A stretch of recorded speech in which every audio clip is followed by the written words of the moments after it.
residency MFA program at West Virginia Wesleyan. The Rope Swing was published by WVU Press in 2016 and was a finalist for the Lambda Literary Award.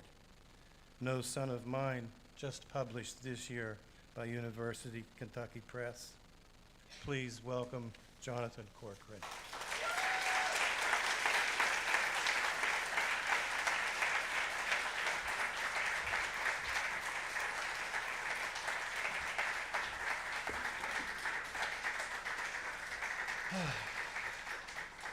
Thank you all.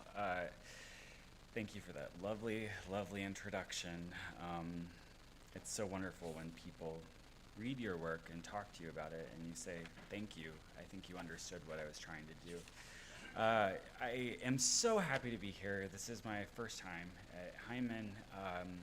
I also just want to say it's really, woo, yes, yes. As an expat Appalachian, I can't tell you how nourishing it is to return to the mountains and to read this book here. It's very, very nourishing for me. I'm going to start reading from No Son of Mine, which he described as my memoir of my complicated relationship with my mother, who could never quite accept that I was gay. The premise of the book began in 2020 during that awful time we all know, COVID. In March of 2020, as New York City was locking down, I became sick with COVID. 3 days into my illness, I received a phone call that my mother had passed away. So while grieving, I began to ask a question: how do you grieve for a person without a body, without a funeral? And then a follow-up question came to me that really drove this book, which was, how do you grieve for a person who's perhaps loved you and hurt you the most? So that is the question I asked as I wrote this book.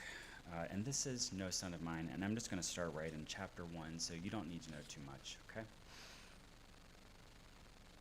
Where do I start? Perhaps here on my 20th birthday, the day that everything changed. It was October of 2004. It was the long Columbus Day weekend, and we had Monday off at school. I had traveled with Sam from our college campus in Rhode Island to his hometown of Portland, Maine. We had been dating on and off for 6 months. We were staying at his childhood home, and I had met his parents. I had never been so far north. The whole trip felt momentous. Everything felt new then. There was the gilded campus of Brown University, the obscene wealth of my Ivy League classmates, the rugged New England coastline. Every experience was an education. Every day seemed to open my eyes to a world of possibility. It wasn't that I had been entirely sheltered, but my home in West Virginia seemed such a small, protected place. I had spent a lifetime looking up at the peaks of the mountains, wondering what was on the other side. And there I was, crossing over into the unknown. That trip was the first time that I would notice how different the skies were in Maine. The blue seemed bluer, deeper. It was like a postcard version of how a sky should look. Strands of pale white light breaking across the ocean, that pale light against the washed-out clapboard of the sleepy houses. There was a dimness to Maine. It wasn't bleak or dark. The light seemed to tilt and gesture. Little golden halos of light would appear and draw your attention to a window or a metal street sign. You'd catch the dawning sun reflecting off the glass door of a cafe, and the people coming in and out seemed almost enchanted. And maybe on my first visit to Portland, Sam too was feeling that nostalgia. He drove me in his car and pointed out his old high school, the restaurants he'd frequented, the beaches and woods where the kids went to drink beers in the summer. There was the famous lighthouse, and there the famous diner where lobstermen still gathered at 4 a.m. before the tourists came in. A picture of a boy emerged. I was learning about him and also about his world, so different from mine, and he was beginning to learn about me. Portland is not particularly large, I now realize, but then I didn't have much with which to compare it. The population was some 10 times that of my old hometown, but I could see the real expansiveness in the geography.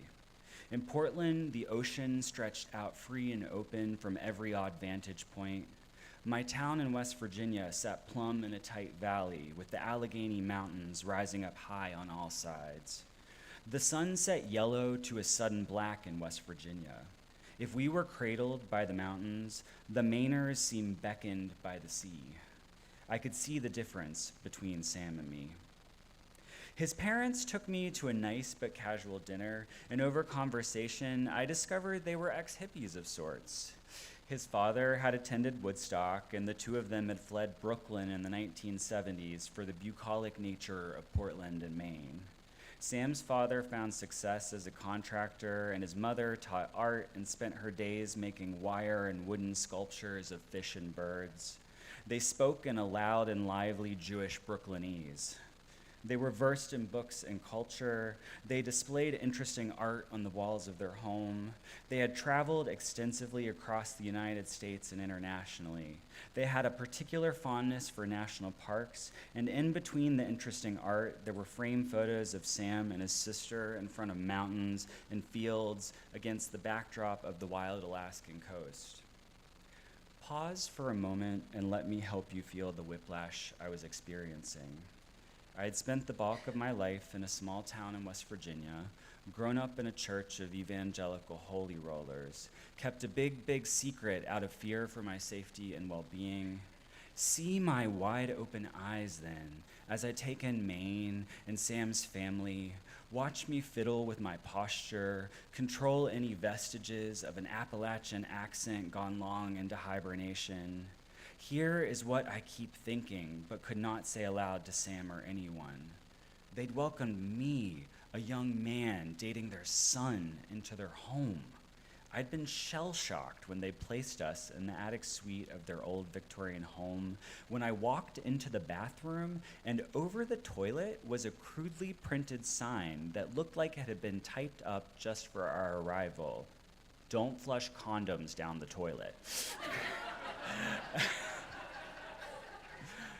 Sam will later clarify, the sign said, condoms or tampons.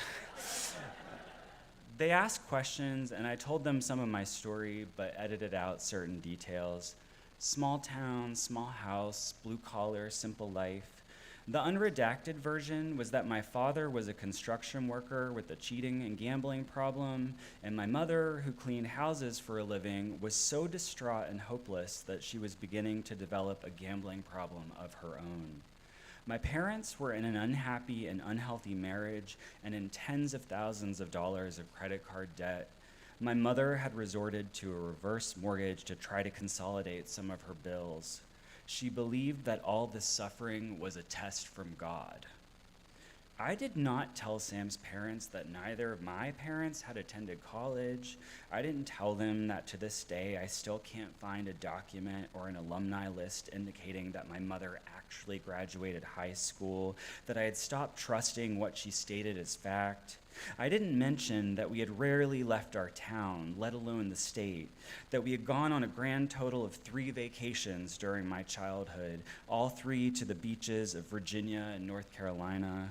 I didn't say, as they told me how they owned a boat and spent much of their summer cruising Maine's coastline, that my mother's biggest dream was to get out of West Virginia, that her biggest love was the ocean, that she hoped to die listening to the sounds of waves. And it was often like that in my new milieu at college, with friends and their parents and our professors. I would spend so much of my time disarming, making folks comfortable. Those friends and parents and professors would refer to my quaint house and my parents' quaint lives and quaint existence, and oh wow, they must be so proud. It was no one's fault really, but I understood that the truth of my upbringing and the truth of my family back home was simply too much for most to digest.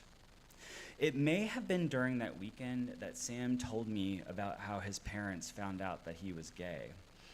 He was in high school, and they'd found a link to a gay porn site on their family's computer browser history, a link that Sam had forgotten to erase. His mother had cried, he said, but not because she didn't approve. She worried about how the world would treat him. After a long, tearful talk, she and his father both reiterated that Sam was and always would be their son. On the night of my birthday, Sam's parents had gone to bed upstairs and left us to our own devices downstairs. It was a big old Victorian house with wide planked wooden floors that had been painted blue and white in a diamond pattern. The floors creaked just a little when you walked across them. There was a kitchen with an antique stove and a big front porch and a little stoop on the side.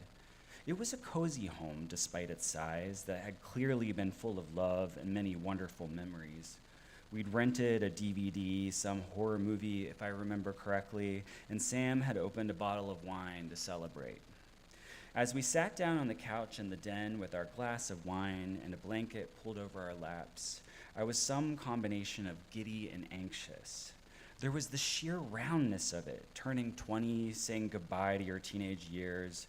There was the overwhelming newness, Sam's accepting parents, seeing how others could create a life and family in such a different way than I'd known.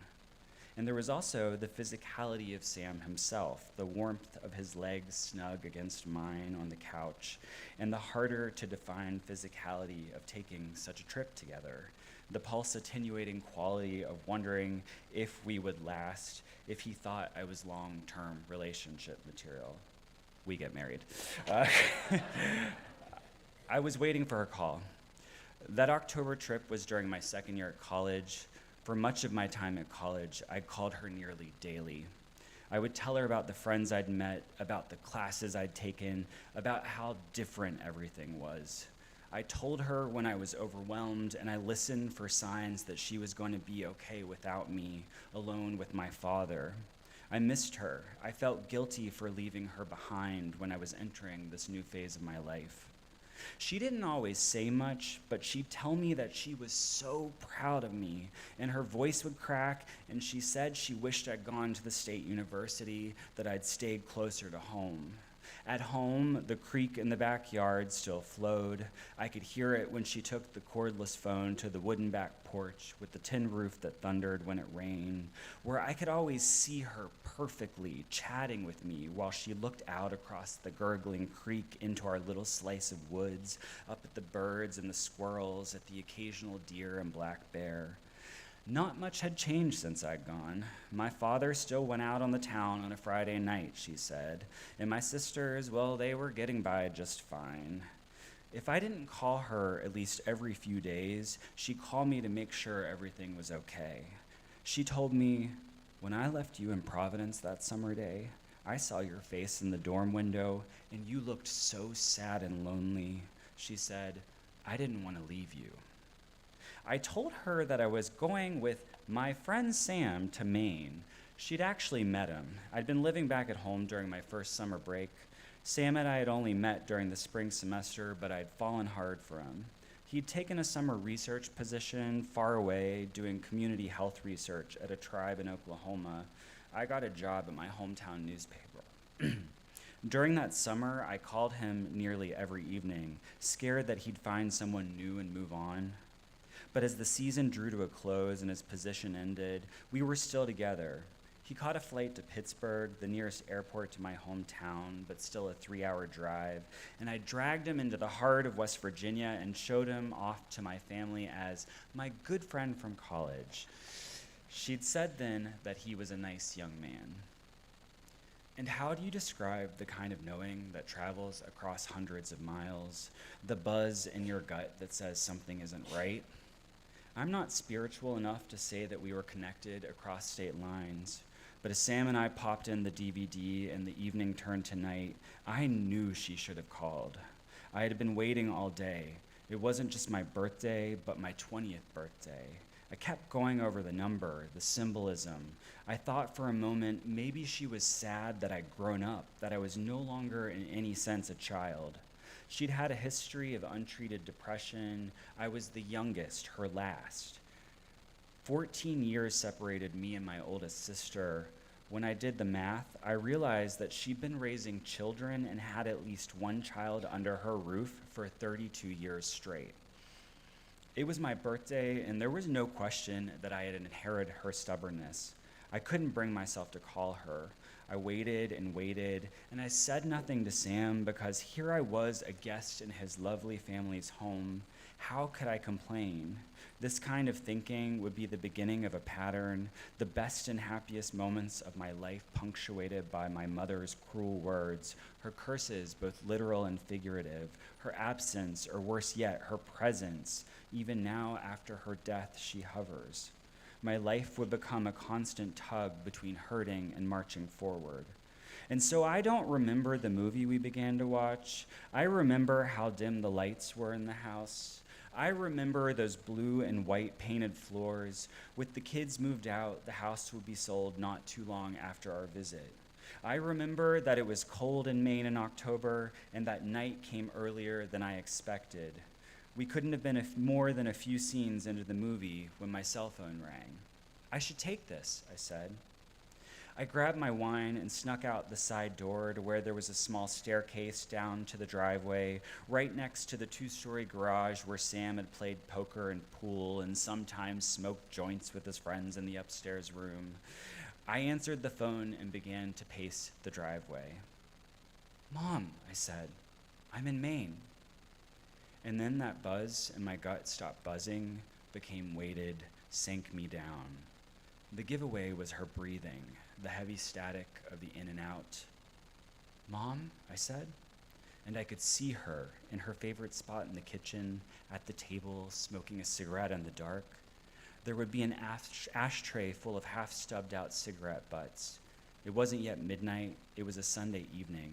My father had gone to bed or was out at the bars. She didn't want him to hear this conversation. Mom, I said. I think I'd known it was coming. I'd known somewhere deep inside that she had to have understood. Somehow, some way I'd known, and I was surprised that it hadn't happened earlier. She broke the silence. You're in Maine? She sounded like a wolf. Yes, I said. With Sam? Yes, I said. Your boyfriend, Sam? Writing this now, my body still tenses up. With her words, this acknowledgement of a thing that had been hidden for 20 years, there was a great cracking. Everything I'd known that would one day happen was happening. I had tried to tell my friends in college that coming out was not an option. I had tried to explain to them how she would react, what would happen to me after. My friends would listen with kindness, but they could never seem to hide their incredulousness. Would she really do that? I cannot remember the day or really even the weeks after the phone call, but I can feel that night. My body still knows that moment. I sit here typing and I feel both a great weight and then a great letting loose. If I close my eyes, I can picture the Maine night sky hovering over Sam's garage. I don't know why the detail matters, but I want to say the stars had to be out, that there were wisps of translucent clouds cutting across a waning crescent moon. I can feel the cold air on my skin. It was so much colder in Maine than in Rhode Island, and I can hear her still over the phone, her exact intonation. She heaved and she growled. Are you, she said, stopping just short of the truth of it. And if you want to picture it, you should imagine this: the heart of a boy as he faces turning into a man. You should picture the moment his skin grew taut and how his eyes flew open. You should picture his posture as he stands in defiance in a strange driveway, in a strange town, and see how he stiffens and angles as if to battle. Feel him holding his breath, preparing to say something he has never uttered to anyone of his blood. And then you can hear her snap. Are you gay? And the way I remember it is as if everything lifted all at once. The weight lifted from my shoulders, and the shell that had been protecting my fragile insides broke off and flew up into those stars. And the tears I cried came with words. So what if I am? I said. So what if I'm gay? And then we listened to each other's breathing for about one more moment, and then her breathing stopped, and then she said what she had to say. You are no longer my son.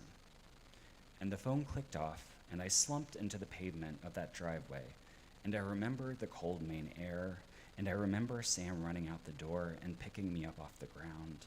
And I remember crying and crying and crying after all those years of hiding.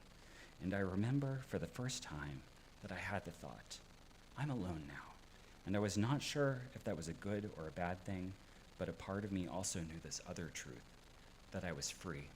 Thank you.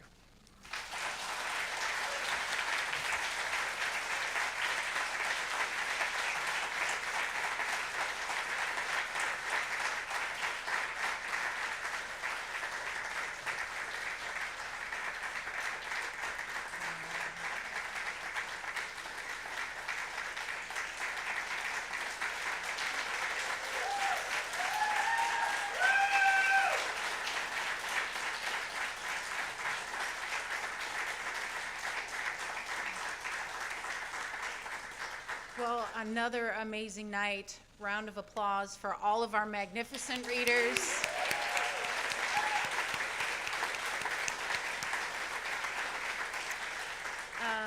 Thank you, everybody, for joining us. If you want to take a break and come back for trivia, 10 minutes, use the restroom, get a drink of water, shake it off. Tell these readers how wonderful their work was. Come back 10 minutes for trivia.